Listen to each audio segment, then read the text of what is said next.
போட்டி திருப்படிக்கு மாணவர்களுக்கு வணக்கம். நம்ம வந்து கரண்ட் அஃபேர்ஸ் சப் இன்ஸ்பெக்டருக்காண்டி கரண்ட் அஃபேர்ஸ் வந்து நம்ம பார்க்குறோன்னு ஷெட்யூல் போட்டிருந்தோம். அதில் நம்ம இன்றைக்கி என்ன பார்க்க போகிறோம், நேஷனல் இஷ்யூ. நாளைக்குள்ள எக்ஸாமுக்கு இதில் ஒரு 10 கொஸ்டின் கேட்போம். அது அப்ஜெக்ட் டைப்பும் விட்றேன், இந்த பிடிஎஃப் இதில் அட்டாச் பண்ணி விட்றேன். இது வந்து ஜனவரிலேருந்து செப்டம்பர் வரைக்கும் உள்ள நேஷனலில் உள்ள இந்தியா லெவலில் நடந்த முக்கியமானது பார்க்குறோம். அதில் என்ன பார்த்தீங்கன்னா, ஃபஸ்ட்டு கொஸ்டின், ராஜஸ்தான் மாநிலத்தில் வந்து ஐவிசி சிந்து சமவெளி நாகரிகம் ஒரு சைட் ஒன்று கண்டுபிடிச்சிருக்காங்க. இந்த மாதிரி கொஸ்டின் வந்து நமக்கு பெரும்பாலும் கரண்ட் அஃபேர்ஸில் கேட்குறதுக்கு அதிகமான சான்ஸ் உண்டு. இது எங்கே கண்டுபிடிச்சிருக்காங்க அப்படின்னு கேட்டிங்கன்னா, அதாவது ஜெய்சால்மர் மாவட்டத்தில் உள்ள, இதுதான் கொஸ்டின், என்ன, ராட்டாடி ரிதேரி, ஏன்னா இந்த இடம் இந்த பிளேஸை தான் கேட்பாங்க. நமக்கு ஏற்கனவே பார்த்தீங்கன்னா லோத்தல் துறைமுகம் எங்கே இருக்குது, அந்த மாதிரி ஒரு கொஸ்டின் கேட்பாங்க. பார்த்தீங்கன்னா அந்த மாதிரி இப்போ கரண்ட் அஃபேர்ஸில் இது கேட்ட ஒரு முக்கியமான கொஸ்டின். இது அதனுடைய தொல்பொருள் ஆராய்ச்சியாளருடைய பேரும் கேட்கலாம், பங்கைச் சகானி. இது என்னென்னா, ராஜஸ்தான் தெரிஞ்சோடனே நமக்கு ஞாபகம் வரும், தார் டெசர்ட் இருக்குது. டெசர்ட்லேருந்து கண்டுபிடிக்கப்பட்ட முதல் ஐவிசி சைட் சிந்து சமவெளி நாகரிகத்துடைய சைட். இந்த 2 பாயிண்ட் மட்டும் பார்த்து வச்சுக்கிடுங்க. அப்புறம் ஜிஎஸ்டி.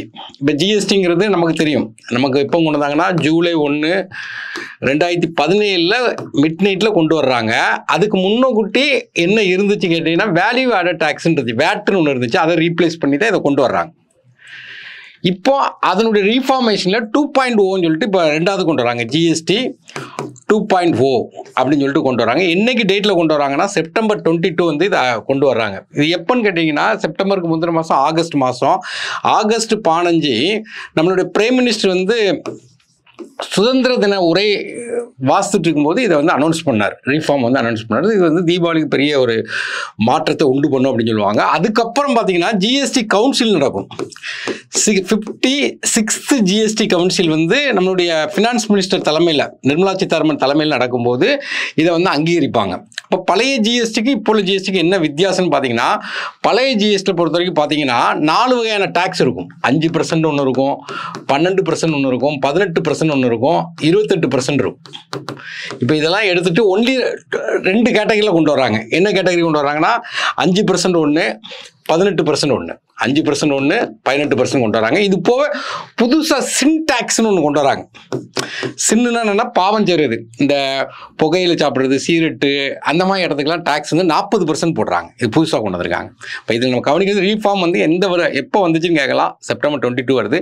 4 டேக்ஸை ரீப்ளேஸ் பண்ணிட்டு 2 டேக்ஸ் கொண்டு அடிஷனலாக வந்தது என்னது, இது சின் டேக்ஸ். அடுத்த எம்எஸ் சுவாமிநாதனுக்கு வந்து 100th அனிவர்சரி செலிப்ரேட் பண்ணிட்டு இருக்காங்க. அதனால அதை கேட்கலாம். அவரை பற்றி ஏதாட்டும் ஒரு கொஸ்டின் வந்து கேட்கறதுக்கு நிறைய வாய்ப்பு. அவருடைய பிறந்தநாள் அதெல்லாம் கேட்க மாட்டாங்க, தெரிஞ்சுக்க. ஆகஸ்ட் 7 1925 பிறந்தது. இப்போ 2024 100வது அனிவர்சரி கொண்டாடிட்டு இருக்காங்க.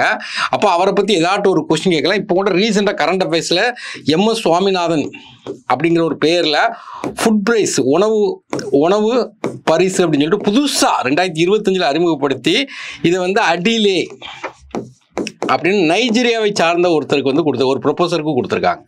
நம்ம அவார்டில் பார்ப்போம், இருந்தாலும் பார்த்துக்கிறோம். அப்போ எம்எஸ் சுவாமிநாதன் வந்து இந்திய பசுமை புரட்சியின் தந்தை. இவர் இருக்க போய் தான் நம்ம 3 நேரம் இன்னைக்கு சாப்பிட்டுட்டு இருக்கோம். அந்த அளவுக்கு முக்கியமான ஆள். அவருடைய பிரிவில் தேசிய விவசாயிகள் ஆணையம் சொல்லிட்டு 2004 ஃபார்ம் பண்ணுவாங்க. இது எதுக்காண்டி போடுவாங்கன்னா, ஃபார்மர், விவசாயிகள் வந்து சூசைட் பண்ணுறது. இப்போ கூட கரண்ட் அஃபேர்ஸில் பார்த்தீங்கன்னா, எந்த மாநிலத்தில் விவசாயிகள் அதிகமாக சூசைட் பண்ணுறாங்கன்னு சொல்லிட்டு இப்போ என்சிஆர்பி ரிப்போர்ட் கொடுத்துருக்காங்க. மகாராஷ்டிராவில் சூசைட் பண்ணுறாங்க. அப்போ இவர் 2004 ஃபார்மர் சூசைடை வந்து ஒரு ஆணையம் போட்டு, ஒரு கமிஷன் போட்டிருக்காங்க. பிறகு மினிமம் சப்போர்ட்டிங் பிரைஸ், குறைந்தபட்ச ஆதாய விலை இருக்கு பார்த்தீங்கன்னா, அதையும் இந்த 2ஐயும் ஸ்டடி பண்ணுறதுக்காண்டி இவர் தலைமையில் ஒரு கமிட்டி ஒன்று போட்டிருக்காங்க. இது போக இவருக்கு என்ன கேட்டிங்கன்னா, இவர் வந்து ஆக்சுவலாக 4 பிரைஸுமே வாங்கிட்டார். இந்தியாவில் மிக உயர்ந்த விருது பத்ம விருதுகள் வாங்க, பாரத் ரத்னா, பத்ம விபூஷன், பத்மஸ்ரீ, பத்மபூஷன் வாங்க. இந்த 4 அவார்டுமே இவர் வாங்கியிருக்காரு. அந்த அளவுக்கு ஒரு முக்கியமான ஆள். அதனால் இவரை பற்றி நம்ம தெரிஞ்சுக்கிறோம். நெக்ஸ்ட்டு, இது முக்கியமான இதுதான். அதாவது யுனெஸ்கோ வந்து இந்த அங்கீகாரம் கொடுப்பாங்க சில பிளேஸ்க்கு. இப்போ இந்தியாவை பொறுத்த வரைக்கும் ஒரு 44 சைட்டுக்கு அங்கீகாரம் கொடுத்துருக்காங்க. அதில் இந்த வருஷம் எதுக்கு கொடுத்தாங்கன்னா, மராத்திய பேரரசின் இராணுவ தளங்களை உலக பாரம்பரிய சின்னங்கள் பட்டியலில் சேர்த்ததாக யுனெஸ்கோ தெரிவித்தது. அப்போ மகாராஷ்டிரா தெரிஞ்சவனே தெரியும், அங்கே நிறைய கோட்டைகளாக இருக்கும். இது ஒரு கோட்டை, இது ஒரு கோட்டை, இது ஒரு கோட்டை, இது ஒரு கோட்டை, நிறைய கோட்டைகள் இருக்கும். அதில் மொத்தம் 12 கோட்டைகளுக்கு மராத்திய மன்னனுடைய கோட்டைகளை வந்து பாரம்பரிய சின்னமாக அங்கீகாரம் கொடுத்துருக்காங்க. அதில் 11 பார்த்தீங்கன்னா மகாராஷ்டிராவில் இருக்குது. ஒரே ஒரு கோட்டை மட்டும் பார்த்தீங்கன்னா மராத்தியர் கோட்டை தான், ஆனால் எங்கே இருக்குன்னா தமிழ்நாட்டில் இருக்குது. அதை கூட கேட்கலாம். எங்கன்னா செஞ்சிக்கோட்டை, தமிழ்நாட்டில் உள்ள செஞ்சிக்கோட்டை விழுப்புரம் டிஸ்ட்ரிக்ட்ல இருக்குது. இந்த அப்போ மொத்தம் 12 கோட்டைகள், 12 கோட்டையும் சேர்ந்து நமக்கு 44th இதாக வந்து அனௌன்ஸ் பண்ணியிருக்காங்க. இப்போ யுனெஸ்கோவில் ரீசெண்டாக அங்கீகாரம் எதுக்கு கொடுத்தாங்கன்னு பார்த்துக்கிறோம். அடுத்து வைஸ் பிரசிடென்ட் எலெக்ஷன், இதுன்னு கண்டிப்பாக கேட்கலாம். ஏன்னா ஒரு தமிழ்நாட்டை சார்ந்த ஒரு 3வது ஆள். யாருன்னு கேட்டிங்கன்னா சர்வப்பள்ளி ராதாகிருஷ்ணன், நம்மளுடைய ஃபஸ்ட்டு 52லேருந்து 62 வரை இருப்பார். 2வது யாருன்னா வெங்கட்ராமன். 3வது யாருன்னா இப்போ இவர் சிபி ராதாகிருஷ்ணன் அவங்க. அப்போ தமிழ்நாட்டை சார்ந்ததுனால கண்டிப்பாக கேட்கறதுக்கு நிறைய சான்ஸ் இருக்குது. அப்போ அதை பற்றி ஃபுல் ஹிஸ்டரியும் படித்து வச்சுக்கிடணும். அப்போ துணை குடியரசுத் தலைவருடைய தேர்தலுக்கு ஆர்டிகல் என்ன பார்த்தீங்கன்னா, எலெக்ஷன் ஆர்டிகல் வந்து 66. யார் ஓட்டு போடுறா, எலெக்டட் பை, யார் ஓட்டு போடுறான்னா லோக்சபா எம்பியும் ஓட்டு போடுவாங்க, ராஜ்யசபா எம்பியும் ஓட்டு போடுவாங்க, நாமினேட்டட் எம்பியும் ஓட்டு போடுவாங்க. ஏன்னா எல்லாருமே எல்லா எம்பியும், லோக்சபா எம்பியும் ஓட்டு போடுவாங்க, ராஜ்யசபா எம்பியும் ஓட்டு போடுவாங்க. யார் எலெக்ஷன் நடத்துகிறோம், எலெக்ஷன் கமிஷன் நடத்துகிறோம். என்ன மெத்தடுங்கன்னா சிங்கிள் டிரான்ஸ்ஃபரபிள் ஓட்டு, ஒற்றை தேர்தல் மாற்றத்தக்க வாக்கு. அந்த பிரதிநிதித்துவத்தில் எலெக்ஷன் இருந்துச்சு, இவர் ஜெயிச்சிருக்காரு. ஏன்னா அப்போ அவர் ஜெயிக்கணும் என்ன குவாலிஃபிகேஷன் இருக்குன்னா, நம்ம எக்ஸாம் எழுதுகிற மாதிரி தான். எக்ஸாமுக்கு என்ன இம்பார்ட்டன்ட், இந்திய குடிமகனாக இருக்கணும், ஏஜ் இருக்கணும், ஏன்னா கல்வி இருக்கணும். அங்கே கல்வி மட்டும் கிடையாது, அவ்வளோதான். அப்போ இந்திய குடிமகனாக இருக்கணும், 35 வயசு முடிஞ்சிடணும், மாநிலங்களவை உறுப்பினர் ஆகிறதுக்கு தகுதி பெற்ற ஆளாக இருக்கணும். ஆனால் மாநிலங்களவை எம்பியாக இருக்கக்கூடாது. ஏன்னா இவர் ex office chairman of Rajya. அதனால் 15வது துணை குடியரசுத் தலைவர் சிபி ராதாகிருஷ்ணன். அப்போ இதை வச்சு நீங்கள் நல்லா படிச்சு வச்சுருங்க, ஒரு கொஸ்டின் கேட்குறதுக்கு வாய்ப்பு இருக்குது. நெக்ஸ்ட் பார்த்தீங்கன்னா 16வது மக்கள் தொகை கணக்கெடுப்புக்கு எல்லா ஆக்ஷனும் இறங்கிட்டாங்க. நெக்ஸ்ட் இயர் 2026 மக்கள் தொகை கணக்கெடுப்பு எடுக்க போகிறாங்க. ரொம்ப இம்பார்ட்டன்ட். ஏன்னா நார்மலாக பார்த்தீங்கன்னா மக்கள் தொகை கணக்கெடுப்பை வச்சு ஒரு கொஸ்டின் கண்டிப்பாக கேட்டுருவாங்க. ஏன்னா பாப்புலேஷன் கூடுது குறையுது ஏதாட்டும் ஒரு வடிவத்தில், ஏன்னா அது எக்கனாமிக்ஸ்லையும் வரும், ஜாகிரபிலையும் வரும், அதனால் கண்டிப்பாக கேட்டுருவாங்க. முத கணக்கெடுப்பு எப்படின்னா 1872 நடந்துச்சு. ரெகுலர் சென்சஸ் பார்த்தீங்கன்னா 1881 நடக்கும். ஏன்னா first census in India 1872, regular census 1881. அப்புறம் 10 ரெகுலர்னு அதான் மீனிங், 10 ஆண்டுகளுக்கு ஒரு முறை எடுக்காங்க. 2021 பார்த்தீங்கன்னா கொரோனான்னு சொல்லி எடுக்காமல் விட்டாங்க. அப்போ நெக்ஸ்ட் எடுக்கணும் பார்த்தீங்களா, எடுக்கும்போது என்ன பண்ணுறாங்கன்னா அதை அப்படியே டிலே பண்ணிகிட்டே இருந்தாங்க. இப்போ 2026 இப்போ வந்து எடுக்க போகிறாங்க. எடுக்கும்போது இந்த 2026 எடுக்கிறதுல முக்கியமான அட்வான்டேஜ் என்ன, அது டிஜிட்டல் முறையில் எடுக்கிறாங்க. அது ரொம்ப இம்பார்ட்டன்ட். 2வது இதில் முக்கியமானது என்னன்னா கேஸ்ட் சென்சஸ் எடுக்காங்க. ஏன்னா 1931 பிரிட்டிஷ் டைமில் தான் கேஸ்ட் சென்சஸ் எடுத்தாங்க, அதுக்கப்புறம் எடுக்கலை, இந்த டைம் எடுக்காங்க. அப்போ இதுக்கு முன்னாடி SC STக்கு மட்டும் தான் கேஸ்ட் சென்சஸ் எடுத்திருப்பாங்க, மற்ற கம்யூனிட்டிக்கு எடுத்துக்க மாட்டாங்க. எல்லா கம்யூனிட்டிக்கும் சேர்த்து எடுக்கிறாங்க. அப்போ இது ஒரு முக்கியமான மக்கள் தொகை கணக்கெடுப்பு, பார்த்துக்கலாம். நெக்ஸ்ட் இது ஒரு இம்பார்ட்டன்ட் எலெக்ஷன் கமிஷன். ஆக்சுவலாக பார்த்தீங்கன்னா கரண்ட் அஃபேர்ஸ் படிக்கும்போது ஒரு 3 பார்ட்டு நல்லா படிக்கணும். ஒன்று என்னென்னா பார்லிமெண்ட் ஏதாட்டும் ஒரு ஆக்டு ஃபேக்ட் பாலிசி கொண்டு தான் கண்டிப்பாக படிச்சே ஆகணும். இன்னொன்று எலெக்ஷன் கமிஷன். இப்போ கூட பீகார் எலெக்ஷன் சொல்லிட்டாங்க. இப்போ எலெக்ஷன் கமிஷன் என்ன செஞ்சாலும் படிக்கணும். 3வது சுப்ரீம் கோர்ட்டுடைய ஜட்ஜ்மெண்ட், இது 3ஐயும் படிக்கணும். அப்போ தேர்தல் ஆணையத்தில் என்ன பண்ணுறாங்கன்னா சின்ன சின்ன ஆப்பாக நிறைய வச்சுருந்தாங்க. ஏன்னா இப்போ எக்ஸாம்பிளுக்கு போன இதில் பார்த்தா சி விஜில்னு ஒன்று கொண்டு வந்தாங்க. எக்ஸாம்லையும் கேட்டான். இது வந்து இந்த MLA MP கேண்டிடேட் இருக்காங்கன்னு வச்சுங்களேன், அவங்கள கோட் ஆஃப் கான்டக்ட் வந்து அதில் ஏதாட்டும் ஒரு மிஸ்டேக் இருந்தால் கம்ப்ளைண்ட் பண்ணக்கூடிய ஒரு சி விஜில்னு ஒரு ஆப் ஒன்று அறிமுகப்படுத்தினாங்க. இதை மாதிரி 40க்கும் மேற்பட்ட ஆப் சின்ன சின்னதாக நிறைய KYC சொல்லுவாங்க, நோ யுவர் கேண்டிடேட் அப்படிம்பாங்க. இப்போ நிறைய 40க்கும் மேற்பட்ட இது இருக்குனால மக்கள் கன்ஃபியூஸ் ஆகிறான். அதனால் இப்போ எல்லாத்தையும் ஒரே பிளாட்ஃபார்ம் கீழே கொண்டு வராங்க. அதான் முக்கியமானது. அதுக்கு பேர் என்ன, ECI election commission of India net அப்படின்னு சொல்லி கொண்டு வராங்க. ஒருங்கிணைந்த டிஜிட்டல் தளத்தை அறிமுகப்படுத்தியிருக்காங்க. அவ்வளோதான், இதில் எல்லாமே உள்ளே வந்துடும் ஃபுல்லாகவே கம்ப்ளீட்டாக. அப்போ இந்த கொஸ்டினும் கேட்குறதுக்கு வாய்ப்பு இருக்குது. அடுத்தது பாருங்கள், தேசிய பேரிடர் மேலாண்மை ஆணையம் அவங்க அறிமுகப்படுத்திய சார்ச்சட் SACHET. ஏன்னா சார்ச்சட்னு ஒரு இது கைபேசி செயலியை வந்து அறிமுகப்படுத்தியிருக்காங்க. இது எதுக்குன்னா இந்த டிசாஸ்டர் பேரிடர் காலங்களில் அவங்களுக்கு ஹெல்ப் பண்ணுறக்காண்டி இருக்குது. அப்போ இதனால் என்ன இருக்குன்னா அந்த வானிலை அறிக்கைகள் பிறகு பார்த்தீங்கன்னா அந்த ரியல் டைம் வானிலை அறிக்கை இருக்கு பார்த்தீங்கன்னா, அதெல்லாம் வந்து டக்குன்னு மக்களுக்கு கொடுத்து மக்களுக்கு இன்ஃபர்மேஷன் கொடுத்து அந்த டிசாஸ்டர்லேருந்து மனிதர்களை பாதுகாக்கிறக்காண்டி இந்த ஆப்பை வந்து அறிமுகப்படுத்தியிருக்காங்க. இதுவும் பார்த்து வச்சுக்கிடணும். இந்த மாதிரி கொஸ்டின் கேட்பாங்க. அடுத்து பார்த்தீங்கன்னா இந்த இந்தியாவில் ஆரஞ்சு பொருளாதாரம் அப்படிம்பாங்க. ஆரஞ்சு பொருளாதாரம்னா கண்டென்ட் கிரியேட்டரை ப்ரொமோட் பண்ணுறது. தமிழில் பார்த்தீங்கன்னா படைப்பாற்றல் சார்ந்த பொருளாதாரம், பெரும் பொருளாதாரம். படைப்பாற்றல் உருவாக்கணும், புதுசு புதுசாக ஸ்டார்ட் அப் கம்பெனி உருவாக்கணும். அதான் ஆரஞ்சு பொருளாதாரம். இது என்ன நடந்துச்சு கேட்டிங்கன்னா, வேவ்ஸ் மாநாடுன்னு சொல்லி முதல் தடவை இந்தியாவில் வேவ்ஸ் மாநாடு நடக்கு. அப்போ வேவ்ஸ்க்கு ஃபுல் ஃபார்ம் கூட படிச்சு வச்சுக்கலாம். ஏன்னா வேர்ல்டு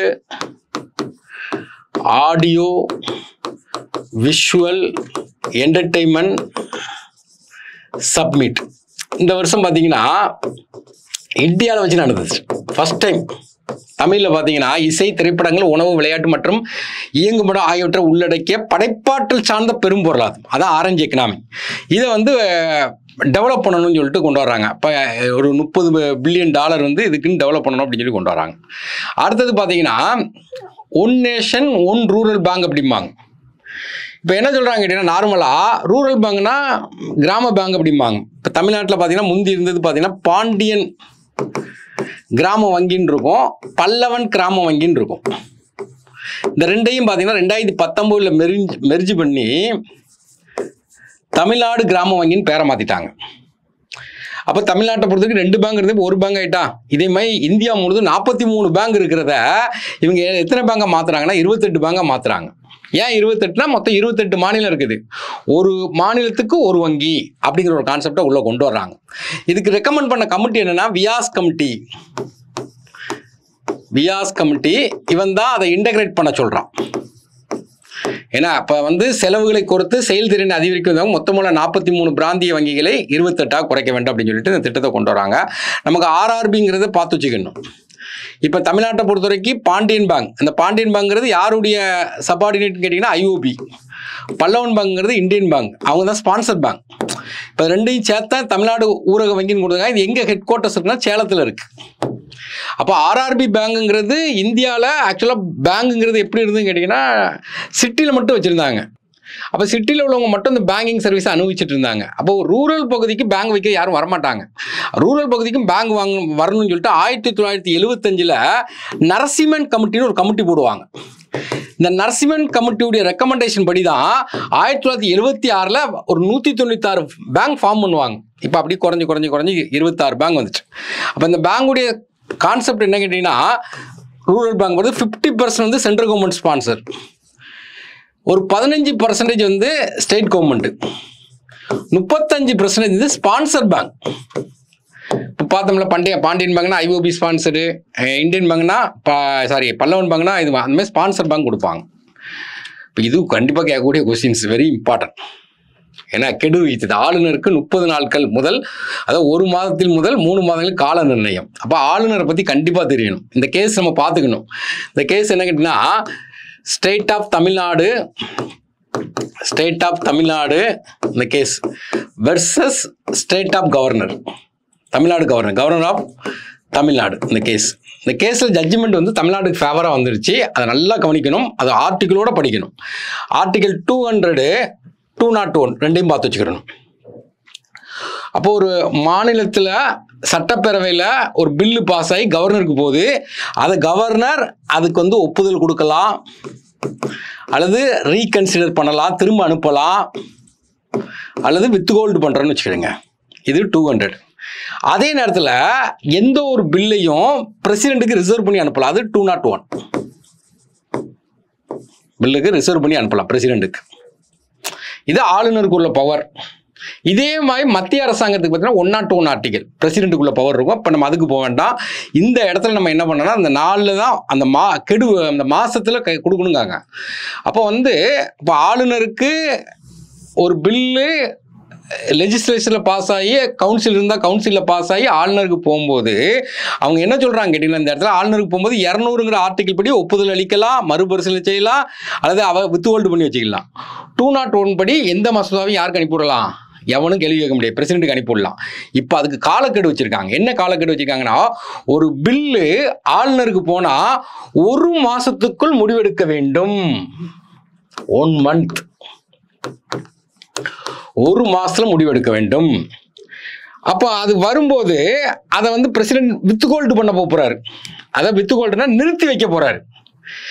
நிறுத்தி வச்சாலும் 3 மாசத்துக்குள் அந்த கவர்மெண்ட்டுக்கு தெரிவிக்க வேண்டும். இல்லை 3 மாசம்.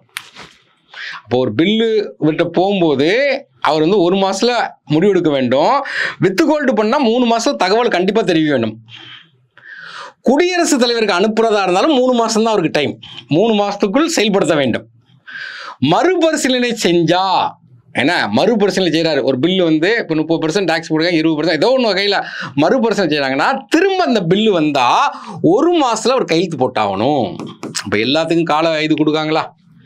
அப்போ வந்து 1 மாசத்துல முடிவு எடுக்கணும் கையெழுத்து போடுறதுக்கு. ரீகன்சிடர் பண்ணா 3 மாசத்துல முடிவு எடுக்கணும். வித்ஹோல்டு பண்ணாலும் 3 மாசம் இருக்கும்.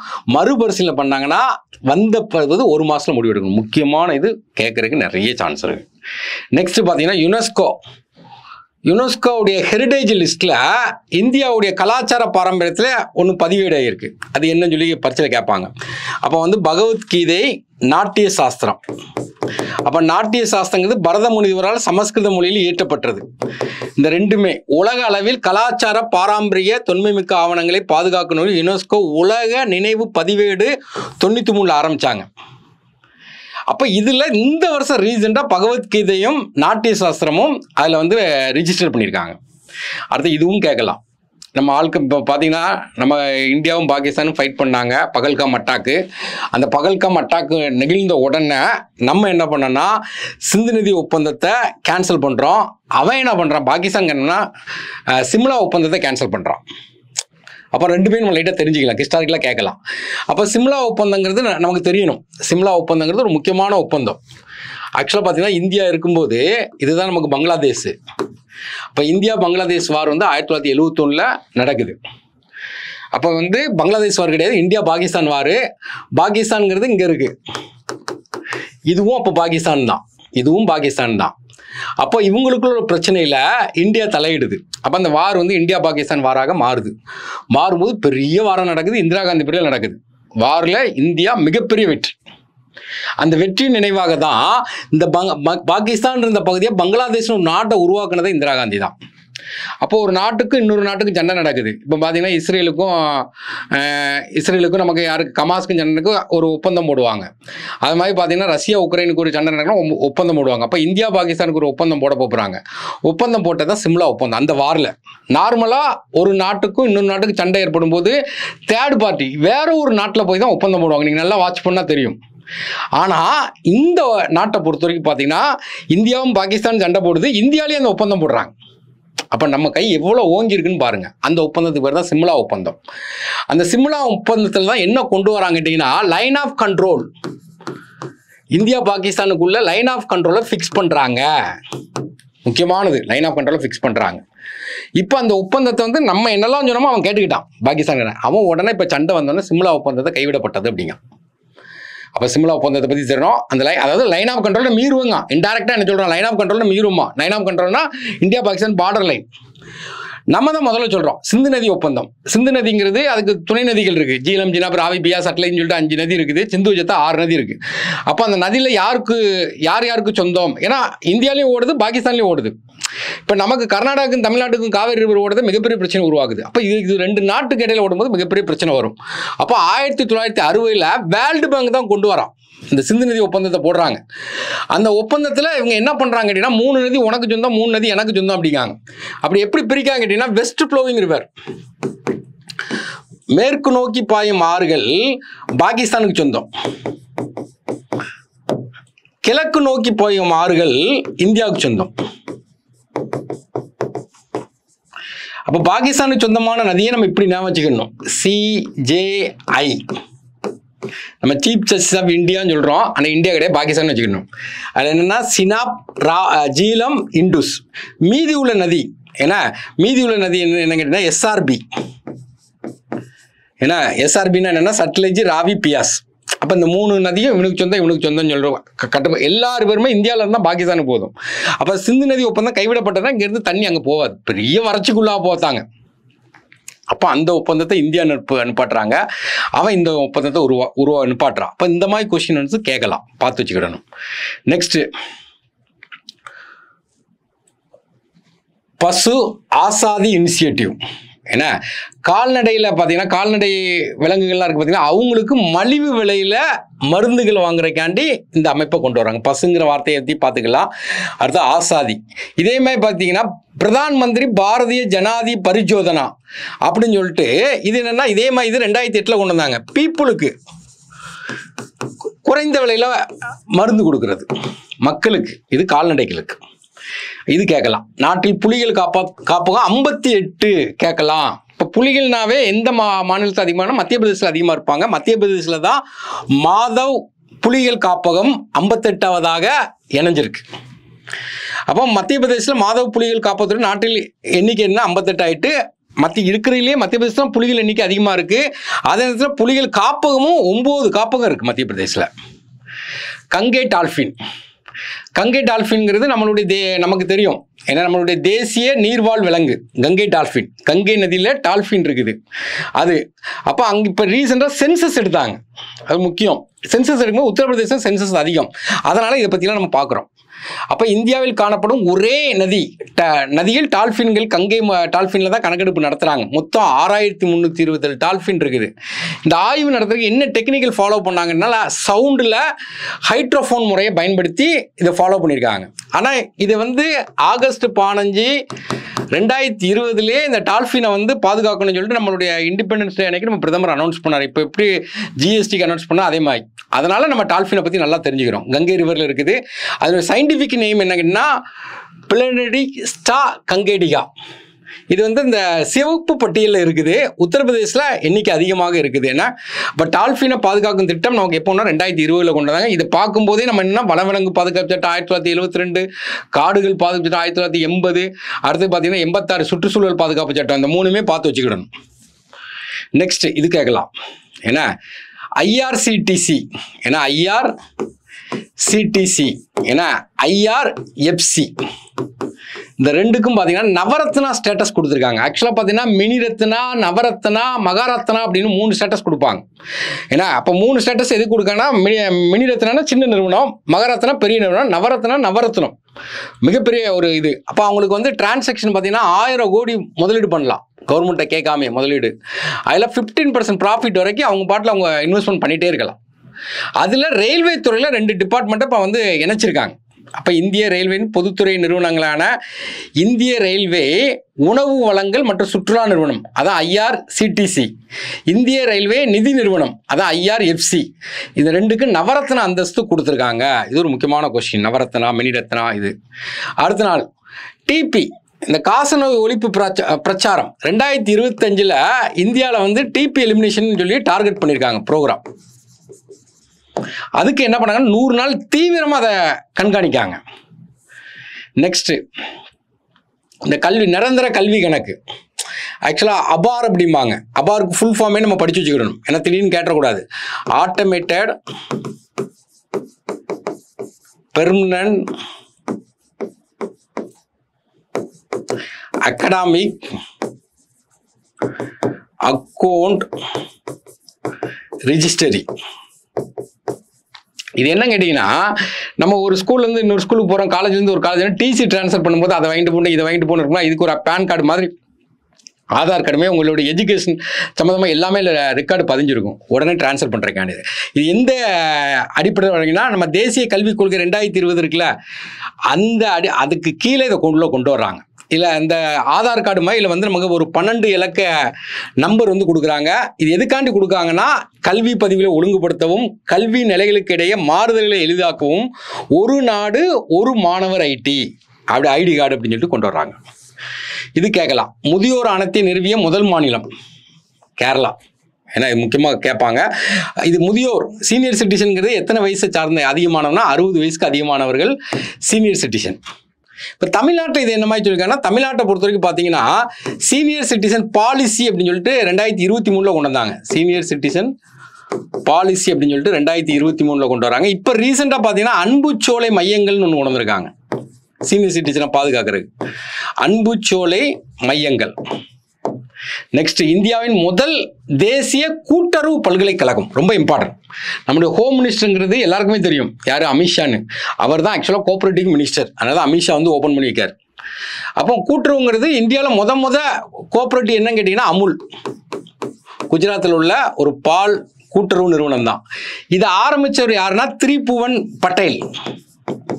இதை ஆரம்பித்தது பவுண்டர்னா திரிபுவன் பட்டேல். பட்டேல்னு பார்த்தாவே தெரியும், அது குஜராத் பேர். அவருடைய பேரில் இப்போ ஒரு யூனிவர்சிட்டி போடுறாங்க. அதான் திரிபுவன் சர்க்காரி பல்கலைக்கழகம். எங்கே ஆரம்பிக்காங்கன்னா குஜராத்தில் ஆனந்துங்கிற இடத்துல. ஆனந்துங்கிறது நமக்கு தெரியும், அமுல் போர்டு, அங்கே ஆரம்பிச்சிருக்காங்க. இது கேட்கலாம், பார்த்து வச்சுக்கிறோம். அடுத்து இதுவும் கேட்கலாம், ஜூவின். என்ன கோவின் நமக்கு தெரியும், என்னது நம்ம கோவிட் டைமில் யார் யாரெல்லாம் தடுப்பூசி போட்டிருக்காங்க அந்த திட்டத்துக்காக அறிமுகப்படுத்துது கோவின். அப்புறம் யூவின், யூனிவர்சல் வின்னுங்கிற ஒரு அமைப்பு இருக்குது. இல்லை கர்ப்பிணிகள் குழந்தைகளுக்கான தடுப்பூசி திட்டத்தை அறிமுகம் செய்யப்படுறதுக்கு இந்த மாதிரி ஒரு ஆப் ஒன்று, வலைதளம் ஒன்று கொண்டு வந்தாங்க. இப்போ அதே மாதிரி புதுசாக சூவின். சூவின் எதுக்காண்டி கொண்டு வராங்கன்னா, இப்போ வெறிநாய் கடிக்கு பார்த்தீங்களா, அதுக்கும் பாம்புகளும் கடிக்கு பார்த்தீங்களா, அதுக்காண்டி கொண்டு வராங்க. ரேபிஸ் மற்றும் பாம்பு கடிக்கான தடுப்பூசிகளின் நாடு தழுவிய இருப்பை கண்காணிக்க ஜூவின் என்ற வலைதளத்தை மத்திய அரசு அறிமுகப்படுத்தியுள்ளது. இப்போ மூணுமே பார்த்து வச்சுக்கிறோம். நெக்ஸ்ட்டு 18வது மக்களவை. இப்போ இருக்கிற மக்களவையில் பெண்களுடைய பங்கு. ஏன்னா 543 MP இருக்காங்க லோக்சபாவில், 74 தான் பெண்கள். அதில் அதிகமாக பெண்கள் எந்த மாநிலத்தில் இருக்காங்கன்னா மேற்கு வங்காளம். தமிழ்நாட்டில் 39 MP இருக்காங்க, 5 பேர் தான் பெண்கள். இதில் முக்கியமாக கவனிக்க வேண்டியது 106வது திருத்தம், 106வது கான்ஸ்டிடியூஷனல் அமெண்ட்மெண்ட் ஆக்ட். பெண்களுக்கு லெஜிஸ்லேச்சர்லையும் பெண்களுக்கு லோக்சபாலையும் 33% இடஒதுக்கீடு. அப்புறம் பொருளாதார ஆய்வறிக்கை, நம்ம தமிழ்நாடு பொருளாதார ஆய்வறிக்கையும் பார்ப்போம். அப்போ ஆய்வறிக்கைங்கிறது 2025. அப்போ அதில் என்ன பண்ணியிருக்காங்க கேட்டிங்கன்னா, அந்த முதன்மை பொருளாதார ஆலோசகர் யாருன்னு தெரியணும், ஆனந்த நாகேஸ்வரன். 2024-25 பொருளாதார வளர்ச்சி 6.4 இருந்தது, இருக்குன்னு சொன்னாங்க. ஆனால் இப்போ என்ன எஸ்டிமேட் பண்ணியிருக்காங்க கேட்டிங்கன்னா, அதாவது 6.3 6.8 வரை இருக்குங்க. எதுக்காண்டி இது முக்கியத்துவம் பெறுதுன்னா, வேர்ல்டு லெவலில் எக்கனாமிக் ரெசஷனாக இருக்குது. அப்போ இந்தியாவுடைய பொருளாதாரம் நிலைப்பாக இருக்குன்னு காட்டுறதுக்காண்டி கொண்டு வர்றாங்க. இது கண்டிப்பாக கேட்பான். ஏன்னா தேசிய மஞ்சள் வாரியம் போர்டு எங்கே ஆரம்பிச்சிருக்காங்க, தெலுங்கானாவில் நிஜாமாபாத். ஏன்னா பட்ஜெட்டில் சொல்லி தெலுங்கானாவில் இதை ஆரம்பிச்சு, கண்டிப்பாக கேட்பான். முதல் தலைவர் யாருன்னா பல்லே கங்கா. அப்போ இதுக்கு என்னென்னா தங்க மசாலா. ஏன்னா அதை தான் வந்து என்னது மஞ்சள். இது முக்கியமானது. வேர்ல்டு லெவலில் இந்தியாவுடைய பங்கு எவ்வளோன்னு கேட்டிங்கன்னா 70% இந்தியாவுடைய பங்கு தான்.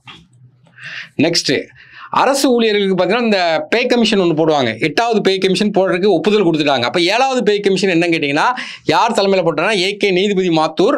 எப்போ அந்த பீரியட் முடியுதுன்னா 2026 அந்த பீரியட் முடியுது. அடுத்தது இசட் மோர் சுரங்கப்பாதை. அப்போ அந்த இசட் மோர் சுரங்கப்பாதை ஜம்மு காஷ்மீரில் போட்டாங்க. இசட் இப்படி இருக்கும், ஏன்னா 2 வேல போடக்கூடிய சுரங்கப்பாதை. ஜம்மு காஷ்மீரில் எதுக்கு இடையில போடுறாங்க, ககாங்கீர் ஜோன் மார்க் 6.5 கிலோமீட்டர். ஏன்னா இது வந்து சுரங்கப்பாதை. நெக்ஸ்ட் உள்நாட்டில் தயாரிக்கப்பட்ட விக்ரம் சிப். ஏன்னா இந்த விக்ரம் 32 சிப் அப்படிம்பாங்க. இதை வந்து 2 பேர் சேர்ந்து விக்ரம் சாராபாய் திருவனந்தபுரம் இருக்கு பார்த்தீங்களா, அவங்களும் அதனால தான் விக்ரங்கிற பேர் வைக்காங்க. பிறகு semiconductor lab Chandigarh, semiconductor lab Chandigarh 2 பேரும் சேர்ந்து இதை கொண்டு வராங்க. இதுக்கு இந்த செமிகண்டக்டர் சிப்புக்கு என்ன சொன்னா, ஒரு எண்ணெய் கருப்பு தங்கம் என்றால் அது நமக்கு தெரியும். அதுமாதிரி செமிகண்டக்டருக்கு பெட்ரோலை சொல்லுவாங்க, குரூட் ஆயில. செமிகண்டக்டரை நம்ம பிரைம் மினிஸ்டர் டிஜிட்டல் வைரம் அப்படிங்காங்க. இப்போ இது முக்கியமான ஒரு கொஸ்டின்ஸ். நெக்ஸ்ட் இந்தியாவில் குழந்தை இறப்பு வீதம், இதெல்லாம் கேட்பான், அந்த கொஸ்டின் கேட்பான். ஏன்னா IMR ரேட்டு, ஏன்னா இன்ஃபன்ட் மார்டாலிட்டி ரேட்டு, இந்தியாவில் குழந்தை இறப்பு வீதம் 25ன்னு சொல்லியிருக்காங்க. இது கேட்பான், கண்டிப்பாக கேட்பான். அப்போ வந்து குழந்தை இறப்பு வீதம் வந்து இந்தியாவில் குறைஞ்சிருக்கு. அதே நேரத்தில் எங்கெல்லாம் அதிகமாக இருக்குன்னா மத்திய பிரதேஷ், சத்தீஸ்கர், உத்தரப்பிரதேசில் இறப்பு வீதம் என்னதான் இருக்குது, அதிகமாக உள்ளது.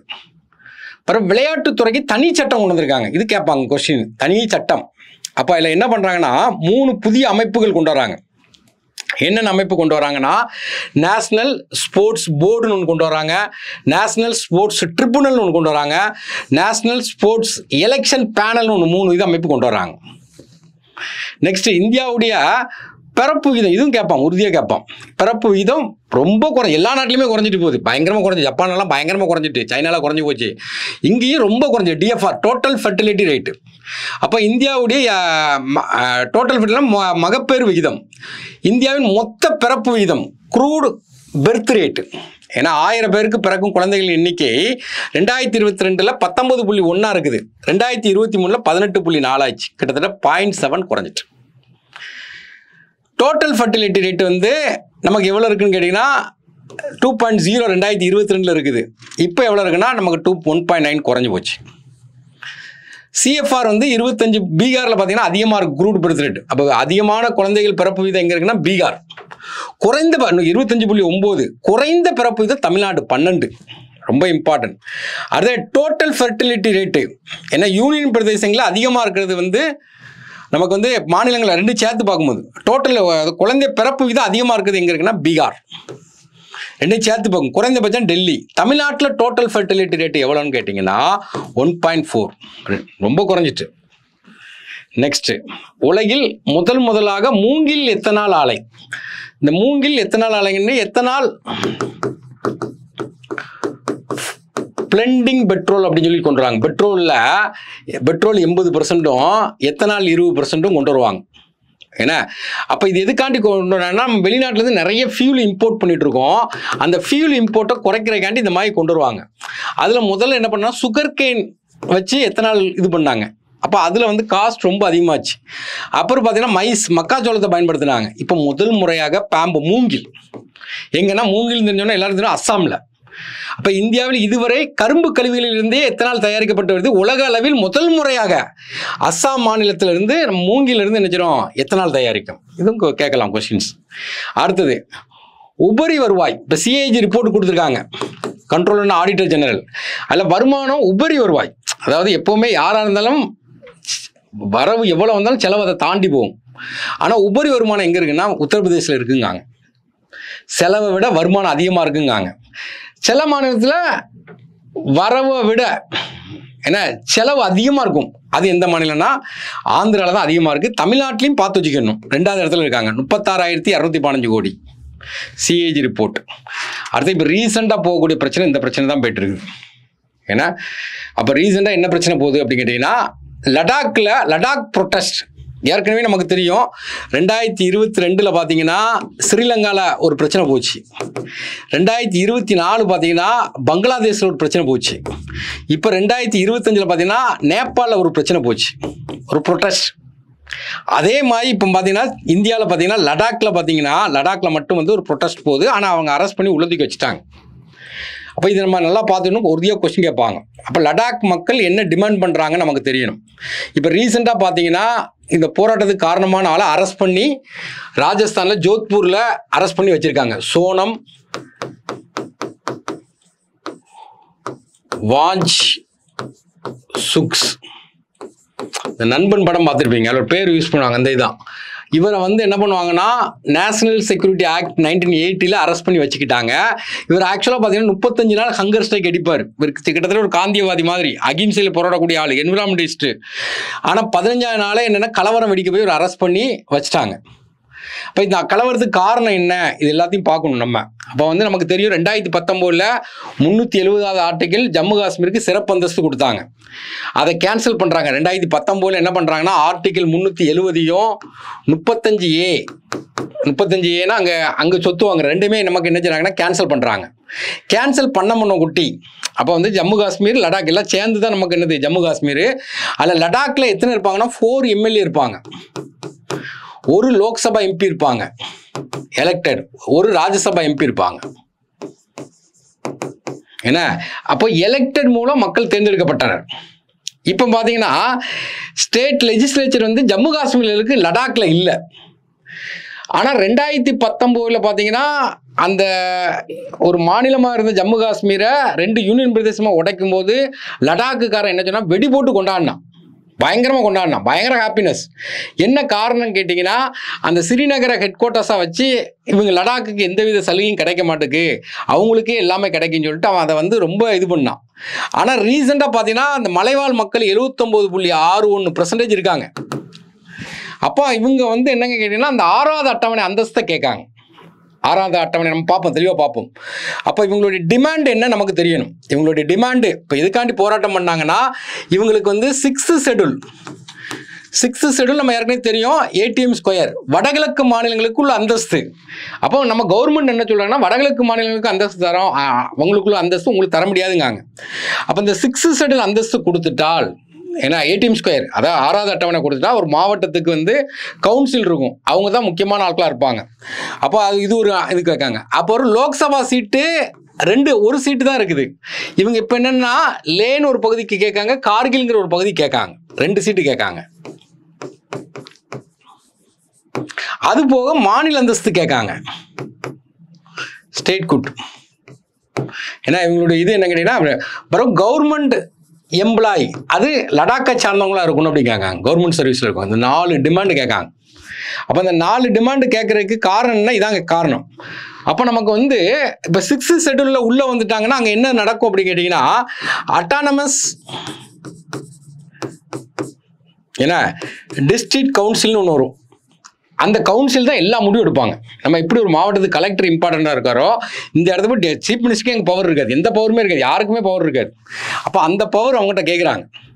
இப்போ இவங்க டிமாண்ட் இதான். அப்போ நம்மளுடைய ஹோம் மினிஸ்டர் என்ன பண்ணாங்கன்னா 2023 அந்த ஷெட்யூல் உங்களுக்கு தேவையானதை நிறைவேற்றுறோம் அப்படின்னு சொல்லி ப்ராமிஸ் கொடுக்காங்க. 2025 2 ப்ராமிஸை தான் நிறைவேற்றுறாங்க. என்ன ப்ராமிஸை நிறைவேற்றுறாங்க கேட்டிங்கன்னா, கவர்மெண்ட் வேலைக்கு 85% ஆட்களை நாங்கள் லடாக்லேருந்து எடுத்துக்கிறோம். 1 பிறகு உங்களுடைய அபிஷியல் லாங்குவேஜ் ஒரு 2 மொழியை என்ன பண்ணுறாங்கன்னா அங்கீகரிக்காங்க. அப்போ 2 மொழின்னு பார்க்கும்போது ஒன்று வந்து என்னங்கன்னா போட்டி, இன்னொன்று வந்து பர்கி.